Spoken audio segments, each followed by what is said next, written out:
Hey y'all, welcome back to our Angels franchise here on Out of the Park Baseball 27. It is Monday, July 27th. Your Angels are 36-70, just coming off of a 7-0 shutout loss to the San Francisco Giants. I simmed us up close to the trade deadline, and I did make a few trades, so I'm just going to go through the trades that I made, and then afterwards I'm just going to get us to the end of the season. We just have another few months left, and finally this tough season will come to an end. But I'm going to go through the trades that we made at the deadline. I wouldn't say they're blockbusters, but I picked up some intriguing prospects, and I think I was able to kind of help replenish the farm system a little bit. You know, we got some good guys in the draft. I think we got some good guys in the draft, and I think we were able to pick up some intriguing young guys here in the three trades that we made. So let's go through the three trades, and then we can continue on with the season. So the first trade that we made, it was initially meant to be a Jose Soriano trade, and instead it turned into a Joe Adell trade.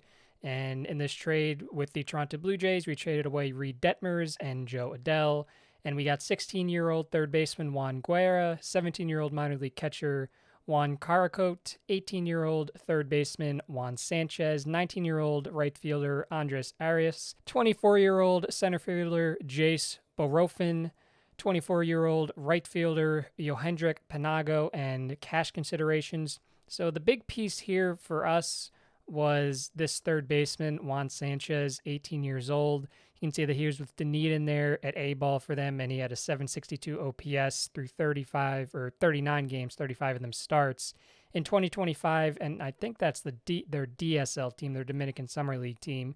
He hit the cover off the ball. He had 341 with an OPS over 1,000 and OPS plus of 150. You can see that it seems like he'll be able to hit the ball pretty well. Not a ton of speed, but he's not going to embarrass himself on the base paths. I think he can stick at third. He's got the arm for it, definitely. The range in the air should be good enough. And I was really excited to get this guy. You see that our head scout thinks that he has the talent to flourish as a third baseman. He's 18, and you're going to notice a lot of these guys that I picked up are very, very young. The idea was kind of just to take as many dart throws as possible. You know, none of the guys we traded away were superstars, right? So I was just trying to get as many prospects that I found intriguing as we could, because realistically, all of them aren't going to work out. But if just a few of these guys work out, I think that our rebuild is going to be pretty successful, and I think we'll be in a good spot here, you know, several years down the line. So Juan Sanchez was one of the guys we got in the trade with the Toronto Blue Jays. Another one that we got, I had to get this guy, Juan Guerra. Now he's only 16 years old. The likelihood that he pans out is realistically pretty low, but he has high adaptability and work ethic, and you can see 80 grade potential power. And the scout accuracy right now is very low on that, but I just had to take the chance on this 16-year-old with potential plus elite power.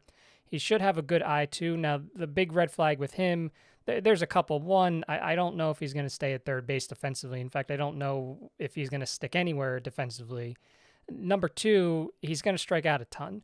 Now, we can try to work around that if the power and the eye come to fruition, but already you can see he had 32 plate appearances in the Dominican Summer League this year at the Blue Jays, 28 at-bats. He struck out 50% of the time, and that's obviously not going to cut it. But I figured I would just take a shot just based on the raw power and the potential eye. He has some speed too, so we'll see what happens with him, but only 16 years old. He has a lot of time left to grow, and maybe he'll surprise all of us. We also picked up a minor league catcher, Juan Caracote. I don't think that you can ever have enough catchers in your minor league system. And even though we drafted a couple, I think it's just always good to pick up as many as you can. It just increases the odds that you'll find a good option at the major league level. And even still, you need quality catchers in the minor league levels to support your pitching staff. And I think that Caracote, at least right now, can do that for a Dominican Summer League team, Dominican Rookie League team. He's young too. He's only 17, but if he does live up to his potential, it seems like he could be a pretty solid, well-rounded catcher. You can see with the Blue Jays this year, with their Dominican team, an OPS of 876, and he was already a half-a-win player in just 19 games. So I'm excited to get him into our minor league system. Andres Arias, we got an outfielder. He probably will not hit for a high average as he develops, but once again, a guy that seems like he'll have pretty solid power, a good eye at the plate. He's got some speed. Defensively, he's not the greatest, but I think he should be able to stick in one of the corner outfield spots. He had a brief stint in A-ball here. It seemed like he started the year with their rookie league team and then got promoted to A-ball. And in 34 games, he had 31 plate appearances. Not the best, but we're going to put him with our A-League affiliate, the Rancho Cucamonga Quakes. He's 19, so he has some time to grow, and we'll see what he does here to close out the 2026 season. Another one of the 3 outfielders that we picked up was Jace Barofin. Now, he is a little older. He is 24 years old. This is a guy that could theoretically see some time here towards the end of the season, but I think realistically he's more of a 2027 type of ETA for the major leagues. It's pretty solid defensively. He's got some power that's almost fully developed. He's got a pretty solid eye. He's got some speed. He can run the bases. He can steal bases. He's not going to hit for a high average, but high adaptability, high work ethic. The thing that was promising to me is that in 2025 at AA, he had a strikeout rate of 34%. This year in AAA with Buffalo, he cut that down to 24.9%. So I think there's something to work with here. Not a ton of time left for him to develop. He is 24 years old. He's going to turn 25 here pretty soon. But I wanted to take a chance on him as just a kind of a lottery ticket type of guy. The other outfielder we got, in addition to cash considerations, once again, just another throw-in, was Yohendrick Panago. And we have him with our AAA team right now. That's where he spent most of his time in the Blue Jays organization this year. Guy that's not going to strike out a ton. You can see that's a 16.1% strikeout rate, a 7.4% walk rate, which is actually a little lower than he's done in the past. An 840 OPS at AAA this year with Buffalo and the Blue Jays organization. Seems like he can be a pretty solid hitter for average. He's got a little power to his game. Speed, pretty average. I think he can play pretty solid defensive left field or right field, depending on where we choose to put him. Right now we have him in left field. But just another guy as a throw-in. I just wanted to get as many prospects into our farm system as we could, just to increase the odds that a few of them work out. As I said, not all of them are going to work out, but I was really just focused on getting the quantity up because the farm system we inherited was in pretty rough shape. So a lot of these trades, I just tried to get as many prospects as I could into our farm system. I think we were able to accomplish that. The Jose Soriano trade ended up being with the San Diego Padres, and in that trade, we traded Soriano, Kyle Nicholas, who was that pitcher we got on the waiver wire from the Reds earlier in the season. We were able to use him as a throw-in to get some guys, which was nice. And we traded one of our minor league closers, Fran Aschel III, who for the second season in a row was walking more guys than he struck out. So I was not fully confident that he was ever going to contribute for us at the major league level, so I threw him into this deal to get some guys that I was a little more excited about. So we got a 16-year-old center fielder, Pablo Guardado. Now, we moved him to left field. I did not think that he would be able to stick in center field. A guy who, he's kind of similar to that other guy in the Blue Jays trade, Juan Guerra. The strikeouts is a pretty big red flag. He's not going to hit for a high average, but 80 grade power, 80 grade potential eye. He's got a little speed, high adaptability, and work ethic.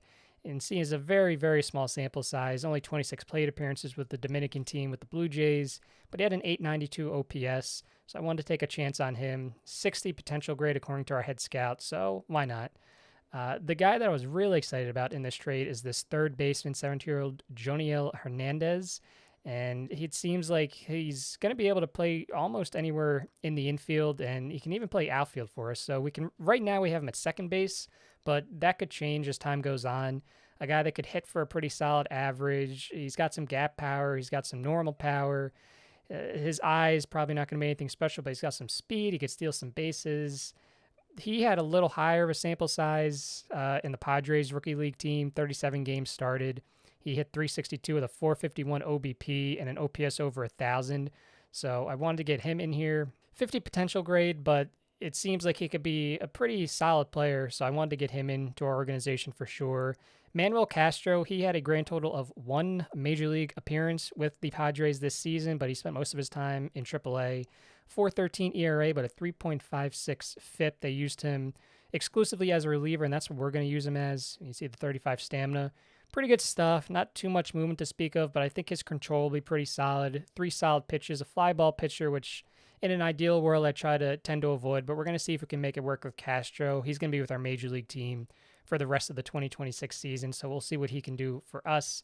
We picked up a minor league starting pitcher, Jackson Delana, and he spent most of his time this year in Double-A. He made 5 starts in Triple-A. At Double-A, he was pretty solid, a 2.86 ERA, granted a 4.12 FIP, and in his 5 starts at El Paso in Triple-A, Not quite as good. An ERA above 6 in the mid sixes, a FIP just a tick above 5. It seemed like home runs were an issue for him in AAA. Granted, I believe El Paso is in the Pacific Coast League, so I don't know if that had anything to do with it. Just another lottery ticket guy, a 45 potential grade, but it's always good to have. I mentioned it's always good to have catchers. It's also always good to have starting pitching depth in the minor leagues, and at worst, I think that's what Delana can be for us. We got cash considerations in this deal too, along with another outfielder, 25-year-old Joshua Mears, who we have at left field. He's not going to hit for a high average, but he's got some potential power that we can work with. He's got some speed. He can play solid defensive corner outfield. He might make his way to the majors by the end of the season. You can see that he spent a decent amount of time in AAA this year with the Padres organization in El Paso, 110 plate appearances, and OPS close to 1,986. So that's where we have him. We have him with the Salt Lake Bees. And he could definitely, by the time September rolls around, or maybe even before that, he could definitely work his way up to the major league level this season in 2026. And the final trade that we made, there was interest in Jorge Soler, so we were able to trade him, Josh Lowe, and Adam Frazier was blowing up my inbox. He was demanding to be traded, so I just threw him in this deal to the Cleveland Guardians. And we got a couple of guys here. Chase the Louder is the big piece coming into the season. He was pretty highly regarded as a prospect. The shine is kind of worn off a little bit. He's had a very difficult season here with Cleveland at the major league level, just a 625 OPS, and he's been a negative value player, a negative 0.6 WAR. But we obviously have the opportunity to give to him to try to develop at the major league level because we're not going to win too many games this year. And I really liked, our head scout really likes him. Pretty solid average. He might have some power to him, a pretty good eye, not a ton of speed, but he can run the bases. He can hold his own defensively, clearly. The StatCast rankings aren't the greatest, right? But we're going to give him every chance possible because he's only 24 years old. He has a ton of service time left. So we're going to see if he can kind of develop with us in a way that he was not able to at the major league level with Cleveland this year. And another guy that we picked up, he's also going to be with our major league team for the rest of the season, is an outfielder. We have him in right field, Angel Martinez. He spent time with the Guardians in the majors in 2024 and 2025. Did not do too much. This year with Columbus in AAA, he had an OPS of 944. I think he's proven that he can hit at the AAA level. You can see in 2024, 812, 2025, very limited plate appearances, but 855 OPS. And then this year was 944. So we're going to give him a chance to see what he can do at the major league level for the rest of the season. He's going to be able to hold his own. He's also, at worst, he's going to be a pretty solid utility player for us. You can see he can play a bunch of positions, and he can hold his own at all of them. The StatCast rankings, some of them are pretty intriguing. You can see his expected batting average this year was 323, and his expected slugging was 482. Now, granted, this was a AAA, but a guy that's not going to strike out really all that often. You can see right now he's rated at a 50 with the potential to be an 80 grade. So we'll see what he can do here over the final few months of the season. So those are the trades that we made, and this is how the team is looking right now. So there was interest in Zach Neto. I want to hold on to him just because theoretically he is only 25 years old. There's a world where this rebuild goes a little quicker than we're expecting, and he's still going to be in his prime as we're entering into contention. So I just want to hold on to him for right now. There was surprisingly interest in Mike Trout despite his big contract and all the years left and the fragility for his injury proneness. As I said in episode 1, Mike Trout is going to remain an Angel. The only way he's not going to remain an Angel is if I get a message that comes in my inbox that says he wants to be traded, and I would be shocked if that came through. It's clear that Mike in real life wants to be an Angel for life, and while there's practical reasons why it would have been nice to be able to trade him, realistically, I don't think that's going to happen in real life. So we're going to hold on to Mike as long as he wants to be here, whether it's he plays out his entire contract, whether he retires before then. Unless I get that message that comes through my inbox that he wants to be traded, he is going to remain an Angel. And I guess I should mention, if we go back to the transactions log. So the reason I traded Joe Adell, he's 27 years old, and this is going to be his final year of arbitration coming up here this offseason. And I would imagine, you can see his estimate right now is $9 million. I don't know if he's actually going to get that, but with only one more year of team control, he's going to be 28 next season, and then he's going to require, I'd assume, a pretty considerable contract extension. I'd rather trade him now and try to get some value for him because I don't know if he's going to be here when we enter into contention. I think in in an ideal world, he'd be maybe 29, probably in his 30s when we're ready to take that step. So I just wanted to trade him now while he still had some value, and I think we got some pretty good value back for him. Reed Detmers, it's a guy that they can throw him in as their number 5 in the starting rotation, or a guy that he pitched exclusively out of the bullpen in 2025, and the Blue Jays, they do need some bullpen reinforcements. I took a look at their team. So I don't know what they're going to do with him. It just seemed like it made sense to get off of him. Another guy, he's got a couple of years of team control left, but I just don't think with the team and the state it's in now, I don't think it made sense to have him on the roster.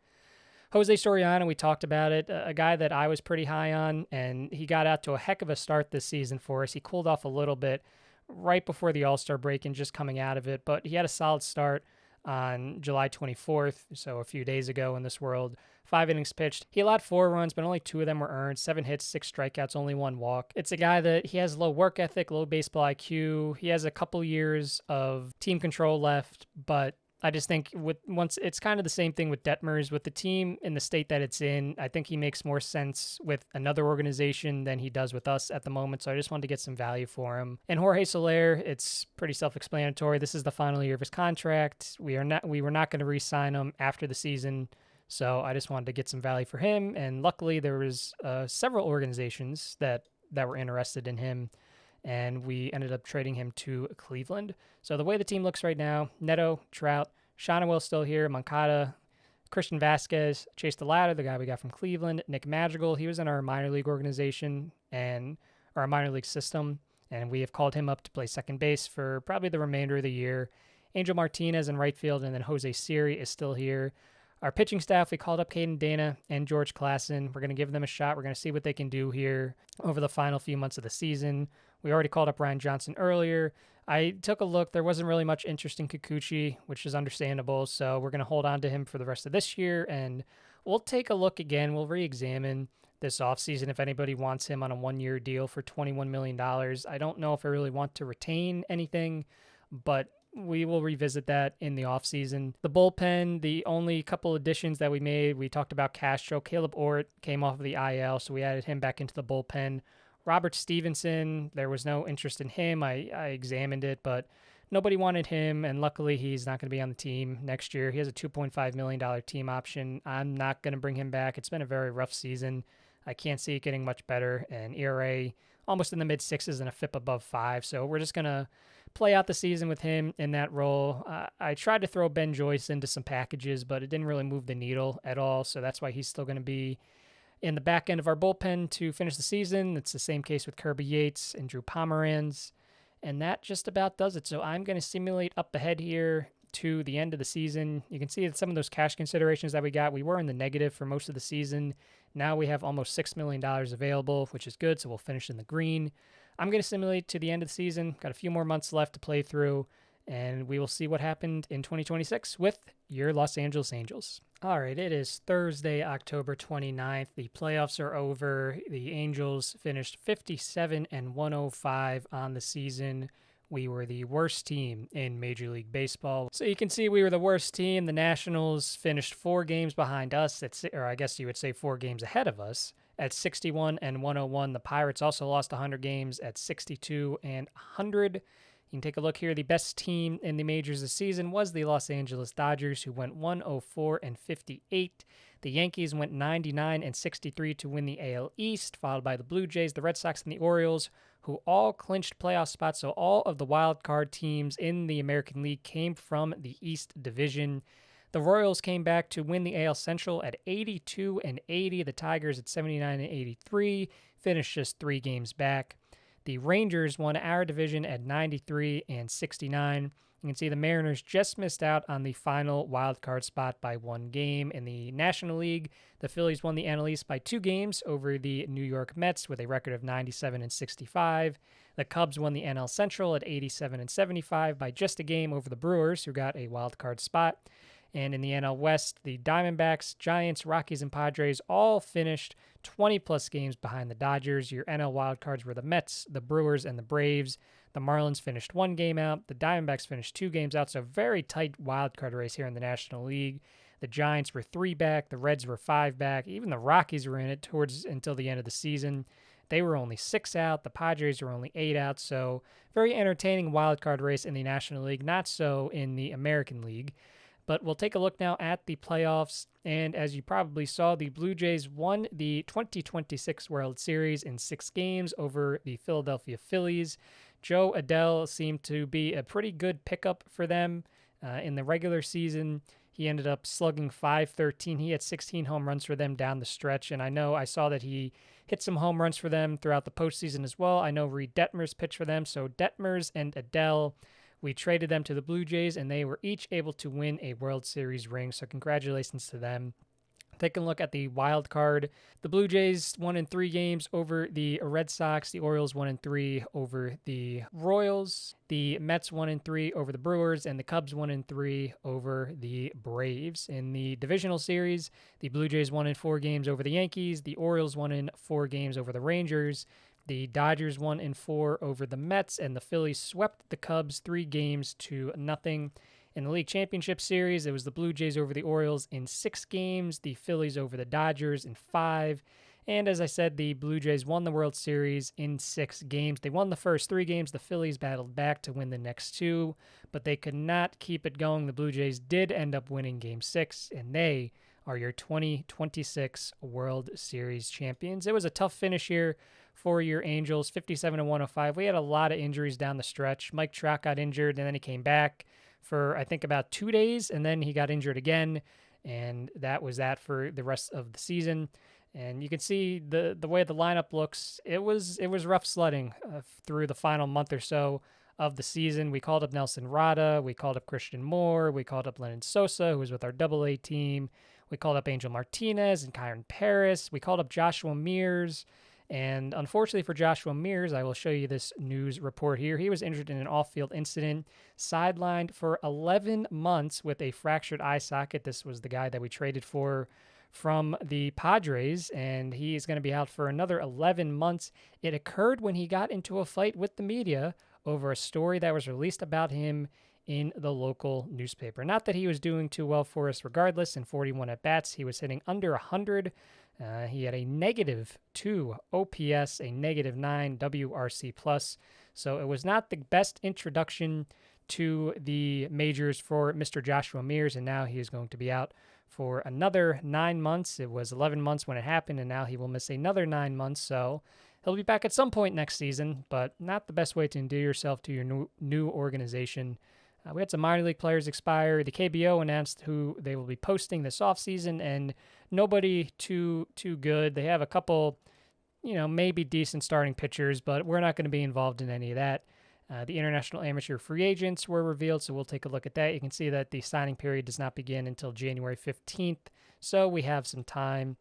We'll take a look here just going through the lineup. Vaughn Grissom, we called him up, and he was pretty competent for us down the stretch, right? A .910 OPS. He slashed .333, .381, .529. So that was nice. That was one of the few positives that we had. Otherwise, Yohan Moncada finished the season on a hot streak. He ended up OPSing .761. Everyone else OPSed below 700.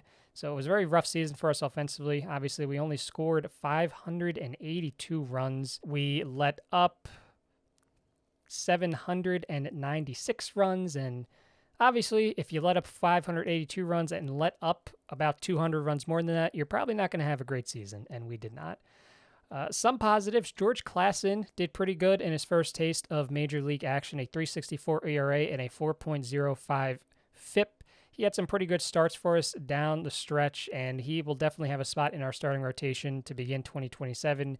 Caden Dana was pretty up and down. He had some good starts, some not so good starts. Ultimately, he ends up with a 5.44 ERA and a 5.25 FIP. Yusei Kikuchi and Grayson Rodriguez both had ERAs in the mid-4s. Ryan Johnson finished with an ERA of 4.34 and a FIP of 4.42, so pretty solid back of the rotation arm for us. We'll see what happens next season.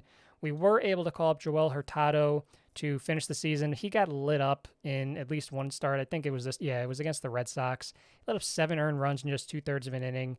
So his ERA obviously does not look very good, or his FIP, but I liked how he did in the minors this season, especially before his injury. So he might start in AAA to begin 2027, but I wouldn't be surprised if he makes his way back up as the season goes on. We did call up Jose Fermin, and he did pretty well for us in 11 and a third innings, a 1.59 ERA, a 3.75 FIP, and he might have a spot in our bullpen to begin 2027.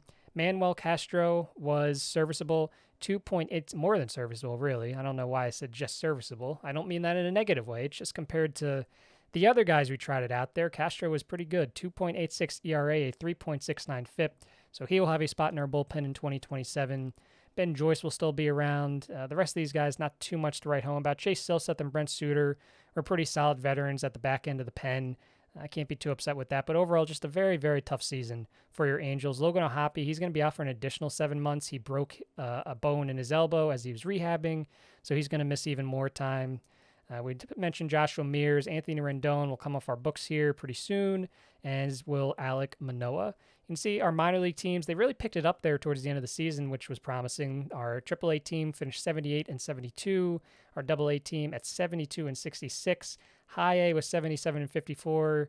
Rancho Cucamonga 57 and 75, not too great, but our rookie league teams were very, very good. So hopefully that paid some dividends for our young guys down there that we picked up in the draft and in trades. 32 and 19 and 35 and 24, respectively, for our 2 rookie league teams. So we are going to advance now to the offseason. The season is over. Your season score this year is 1. This is just a terrible score, Greg. I agree. So let's take a look here at the mail-in news that we got here. Fan loyalty drops, not too surprised. Robert Stevenson option year needed. Robert Stevenson is a team option year for $2.5 million. As I've been saying, we are going to void that last contract year. Robert Stevenson will not be a Los Angeles Angel in 2027. You've just been informed by Artie Moreno. The latest surveys among fans have shown that their loyalty to the Los Angeles Angels has dropped to a below average rating. That's very bad news, which will influence your budget in a negative way in the future. Oh boy, let's see what Artie does for us. We'll have around $236 million available for total team expenses. Given the current spending on staff and other costs, this should allow you team payroll of around $160 million. And we have about a month and a half to set all of our budgets until the winter meetings start. And Anthony Rendon, no surprise, is retiring. We will see you later. Our bench coach, John Gibbons, has retired, so we will need a new bench coach. We will need a new pitching coach for the Tri-City Dust Devils. We need a new pitching coach for our rookie league team. And we will need a new manager at AAA. End of the season top prospect list, we do not have anybody in the top 10, but we will take a look here at the minor league system rankings, and we are 24th, so we went up one whole spot? So that's improvement, guys. That is improvement. Offseason begins, arbitration period begins, and the development facilities are open, so now we can mess around with the dev lab. So let's just take a look here and see. Let's go to the front office real quick. So we have $111 million available to play with this offseason. Now, some of that is going to go to our player development budget. So immediately, I'm going to bump this up to $30 million for player development. We're going to bump the draft budget up to $12 million. That way, actually, we're going to go crazy. We're going to go, just in case there's a really good prospect out there that maybe wants a lot of money, we're going to bump it to $12.5 million. We want to make sure that we have money available to mess around in international amateur free agency, so we'll do that at $6 million. We are going to set our scouting budget to the league maximum. And now let's see how much money we have. $62 million. So we just put a bunch of money into development, into scouting, and into our draft and international budgets. And we still have $62 million to play with, $72 million for extensions. For a rebuilding team, I'm pretty happy with that. Because if we take a look here at our salaries, Anthony Rendon finally off the books, and Kikuchi only 1 more year at $21 million. Robert Stevenson will be off the books. So we have a lot that we need this offseason, but I think, especially given that we're a rebuilding team, we're not going to be playing around at the top of the free agent market. So I think we are going to be able to put together a pretty respectable team of guys that we can afford. I think we'll be able to put together a competent lineup, a competent pitching staff. We have some young guys that might have roles here to start 2027. So I think it was a very rough 2026, but I think there's reasons to be optimistic. We have a lot of intriguing young guys throughout the minor league farm system. So I think there's reasons to be optimistic about the Los Angeles Angels moving forward. So as of right now, this is kind of how the team looks just right now on Friday, October 30th, before we've done any free agency or any offseason trades. So Nolan Shonwell, I think, is going to go into next season as our first baseman. We're going to give him another chance. He's only 24 years old. He'll be 25 next season. I'm not going to give up on the guy after 1 year. So he's going to be back as our first baseman. Vaughn Grissom, I'm not against having him be our second baseman. He's kind of penciled in. Like Nolan Shonwell is written, his name is in pen, and not even a erasable pen, just like a normal pen. Vaughn Grissom, he's like penciled in, but I'm not against because he did pretty well for us, and he did well in AAA for us in 2026, and we called him up, and it was a very rough state of things at the major league level, but he battled through it, and he had an OPS over 900. Now, over a full season, I don't expect that, but he can give us pretty solid defense. He can play a pretty solid defensive second base, and I think he can hit. So I wouldn't be against having him as our second baseman next season. If there's a better option out there, we'll pick it up. Zach Neto will be our shortstop. Right now, our outfield is a bunch of young guys: Nelson Rada, Christian Moore, Angel Martinez. Realistically, I'm probably going to like to sign a veteran outfielder. I don't know whether it'll be a center fielder or a corner outfielder. I don't know how many of these three guys will be on the major league roster to begin the season, if any. But right now, that is how our outfield is looking. And then Mike Trout, of course, will be our DH. Hopefully, he bounces back next year because this was a very, very rough season for Mike. He kind of picked it up there when he was healthy. He ended up with an OPS of 721, so it wasn't under 700, but you can see now his injury proneness. He's no longer fragile. It's wrecked. So that's going to be kind of a pain to have to work around here over the final 4 seasons of his contract. The pitching staff right now, Kikuchi is our number 1, followed by Grayson Rodriguez, George Klassen, Kaden Dana, and Ryan Johnson. I'd like to bring at least 1 veteran in, if not 2. I think Grayson Rodriguez earned at least another year to be in our starting rotation. George Klassen was pretty good. Even with only 35 stamina, he was pretty solid. So the top 3, I think, are pretty much locked in. It's just how many other starters I bring in, whether it's in free agency or a trade. Our bullpen right now, Ben Joyce is slated to be our late inning guy, and I think I'm okay with that. I'd like to bring in, a couple bullpen pieces, and those should be pretty cheap to acquire because I don't know if I want Fermin and Castro to be our setup guys, but I think as middle relief arms, they'd be pretty good. Chase Silseth, we can bring back. Hurtado, might try to see if he can work a little bit better in the bullpen at the major league level. Caleb Ort, we can bring back too if we need to. You can see he's still in arbitration. So right now, the team on paper does not look super great, but I think especially with the money we have at our disposal, things can get a lot better. So in the next episode, I was going to try to do the offseason this time around, but I think we're going to hold off until episode number 5. So episode number 5, we will handle the 2026 offseason. We'll make some additions to the team, and we will get to the start of the 2027 season. I want to thank you all for watching episode number 4, and I'll catch you guys in the offseason in episode number 5. Thank you.